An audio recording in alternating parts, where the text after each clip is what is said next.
Je vais respecter le temps qui m'est imparti. Merci beaucoup. Alors, moi, je vais vous présenter ma thèse, enfin, pas ma thèse, je vous épargne ça, mais en tout cas, une présentation de mon travail de thèse pour un petit peu essayer de réfléchir à la manière dont les exploitations agricoles ont été mises en débat et ont été approchées dans le cadre du plan Ecophyto.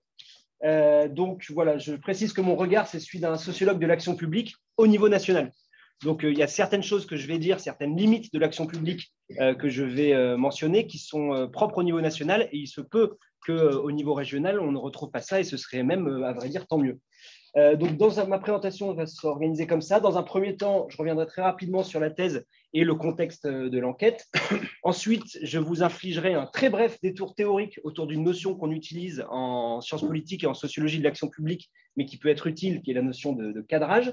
Ensuite, je vous montrerai qu'on a un double cadrage pour Ecophyto et je me focaliserai sur deux questions en particulier. C'est la manière dont, dans Ecophyto et dans l'histoire de ce plan-là, on s'est intéressé aux exploitations agricoles en dehors des systèmes agroalimentaires, en ayant une vision des exploitations qui était un petit peu trop coupée des filières, ce qui résonne avec des réflexions qu'on a eues ce matin. Et ensuite, je verrai comment est-ce que ces exploitations agricoles dans l'action publique, elles ont bien souvent été saisies comme des ensembles de pratiques, mais pas forcément comme des systèmes de culture à penser comme tels. Et ma conclusion, ce sera de voir que les limites que j'aurais évoquées, elles peuvent peut-être être outrepassées en réfléchissant à un niveau régional. Donc, la présentation de la thèse et le contexte de l'enquête. Donc, c'est une thèse en sociologie de l'action publique qui a été réalisée autour du plan Ecophyto, qui est intitulée « Réduire sans contraindre le gouvernement des pratiques agricoles à l'épreuve des pesticides ». Et donc, comme je l'ai déjà évoqué ce matin, c'était un historique du plan Ecophyto, avec le parti pris de le voir comme un espèce de laboratoire des politiques agricoles.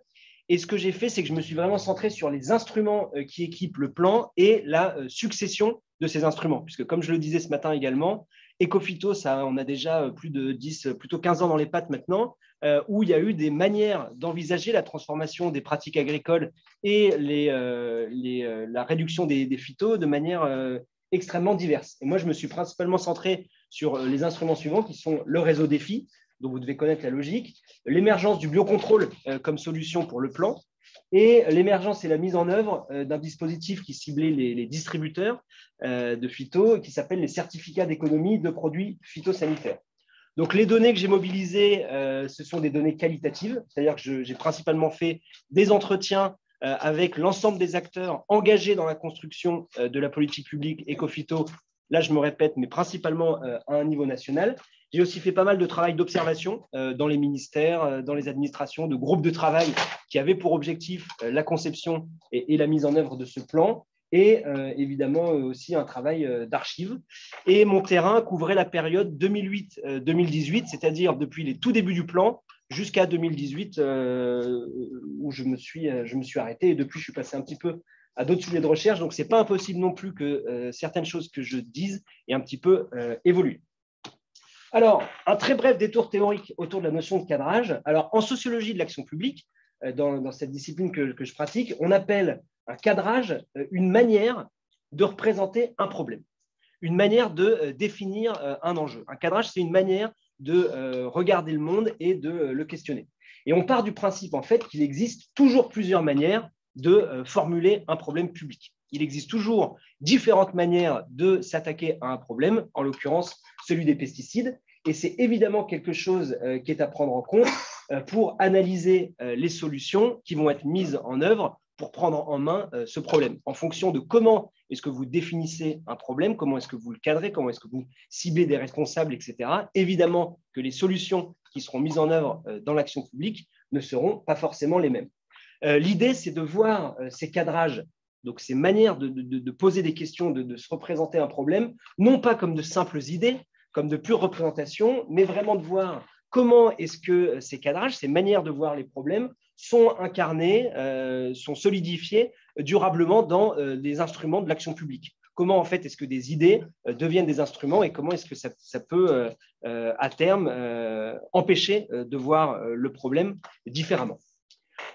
Et donc, il se trouve que Ecophyto, à mon sens, ce qui ressort de mon analyse, c'est qu'il a été caractérisé par un double cadrage, c'est-à-dire une manière de voir les pratiques agricoles et les exploitations agricole en particulier qui est doublement spécifique. Alors déjà, pour rappel, le plan Ecophyto, il a pour objectif de transformer les pratiques des agriculteurs en les amenant à réduire leur consommation de pesticides.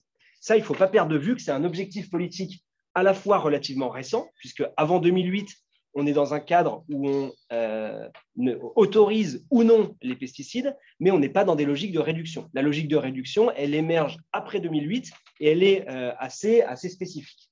Et donc, ce que je vais essayer de vous montrer aujourd'hui, c'est que les instruments qui équipent le plan, c'est-à-dire les politiques publiques qui sont mises en œuvre dans le cadre de ce plan, elles sont caractérisées par un double cadrage. Premièrement, il apparaît que les exploitations agricoles sont saisies par l'action publique en dehors des systèmes agroalimentaires. On verra que c'est potentiellement problématique. Et deuxièmement, les exploitations agricoles qui sont l'objet de l'action publique, elles sont saisies d'une certaine manière. Et ce que je vais essayer de vous montrer, c'est que ces exploitations, elles sont vues comme des ensembles de pratiques, mais que les interactions entre ces pratiques et le fait que les exploitations fonctionnent comme des systèmes de culture à envisager comme tels et non pas comme de simples agrégats de pratiques, c'est aussi quelque chose qui est problématique. Et donc, ces espèces ces deux cadrages, ces deux visions spécifiques des exploitations agricoles, je vais essayer de vous les décrire plus avant. Alors, premièrement, on va s'arrêter sur cette question des exploitations saisies en dehors de systèmes agroalimentaires. Les instruments phares du plan Ecophyto font des agriculteurs et de leurs pratiques les principales cibles de l'action publique.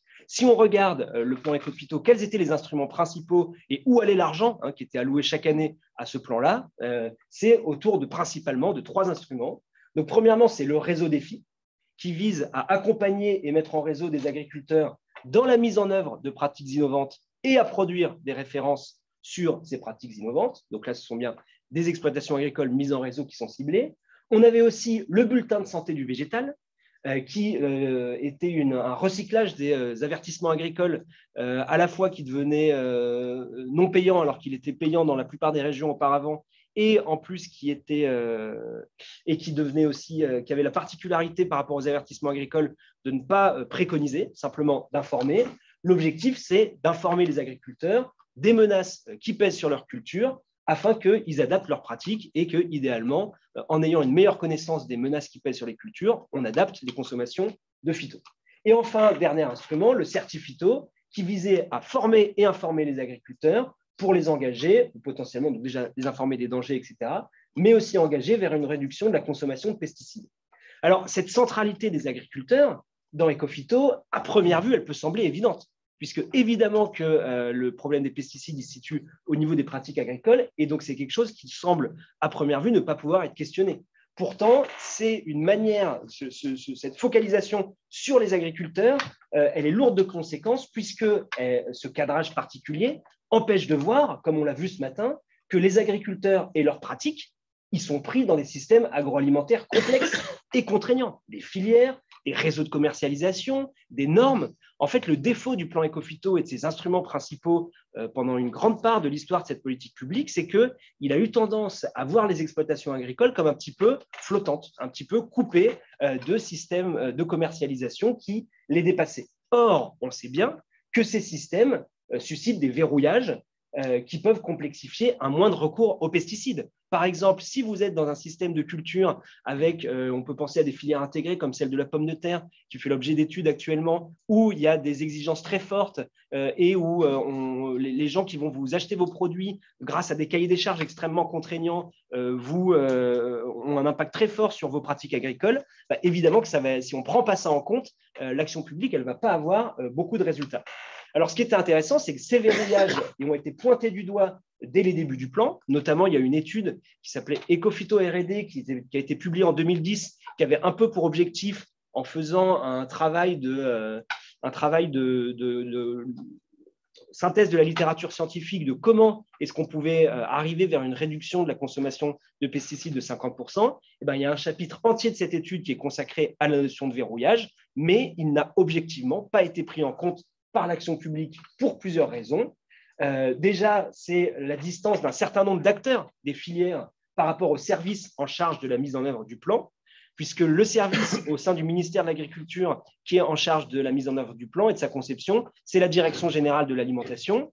La Direction générale de l'alimentation n'est pas autant en lien avec les filières agricoles que d'autres services du ministère de l'Agriculture, comme par exemple la DGPE. Il y a aussi des questions de modalités de représentation de la profession agricole auprès des pouvoirs publics. Dans la manière dont le plan a été construit et négocié, la FNSEA, en tout cas sa représentation nationale, a occupé les négociations et en laissant souvent au second plan d'autres acteurs, je pense notamment aux acteurs de la coopération agricole qui étaient rangés derrière la FNSEA, mais qui n'avaient pas forcément toujours leur mot à dire. Ça a pu évoluer au fil de l'histoire du plan. Et enfin, et ça c'est quelque chose qui est le plus important à mon avis, c'est qu'il y avait un gros déficit de connaissances sur les filières et sur les interactions entre les différents acteurs qui composent ces filières. C'est-à-dire que l'expertise que l'on a mobilisée pour construire ce plan Ecophyto, pour réfléchir aux instruments qui pourraient servir ces objectifs, c'était une expertise avant tout agronomique, mais on a peu pris en compte ces filières-là, la manière dont elles peuvent contraindre les pratiques des agriculteurs, etc. Donc voilà, ça c'est le premier cadrage que je voulais évoquer avec vous et une des premières limites de la manière dont les exploitations agricoles ont été prises en main par l'action publique dans Ecophyto, c'est qu'il y a eu un oubli dans la plupart des instruments de ce plan-là, que les exploitations, que les agriculteurs et leurs pratiques sont pris dans des filières qu'il faut évidemment prendre en compte pour pouvoir espérer de transformer de manière substantielle leurs pratiques et leur consommation de phyto. Donc voilà pour le premier cadrage. Le deuxième, c'est que les exploitations agricoles étaient saisies dans le plan Ecophyto comme des ensembles de pratiques et pas forcément comme des systèmes de culture. Voilà, les exploitations agricoles, elles sont identifiées comme la cible principale de l'action publique, mais elles le sont concrètement sous un cadrage assez spécifique. Notamment, ce qu'on a vu dans l'histoire de ce plan, c'est que dans les premiers temps du plan Ecophyto, au moment des réflexions que je vous évoquais, notamment de l'étude Ecophyto R&D, etc., une approche dite systémique de l'agronomie occupe une place centrale. C'est-à-dire qu'un certain nombre de scientifiques qui représentent ces approches sont très bien représentés dans les premiers temps du plan, parviennent à porter leurs idées, et ces idées, c'est que pour atteindre une réduction de 50% de la consommation de phyto, il n'y a pas 36 000 solutions, c'est qu'il faut un travail de reconception des exploitations qui sont envisagées comme des systèmes. C'est-à-dire que pour aboutir à une réduction de l'usage de phyto, on ne peut pas prendre les pratiques une à une. Il faut réfléchir à l'interaction, à l'organisation de l'exploitation, à son système de culture, aux assolements, à la rotation de culture, etc. Et ça n'est qu'une réflexion à cette échelle qui permet d'arriver à une réduction de 50%.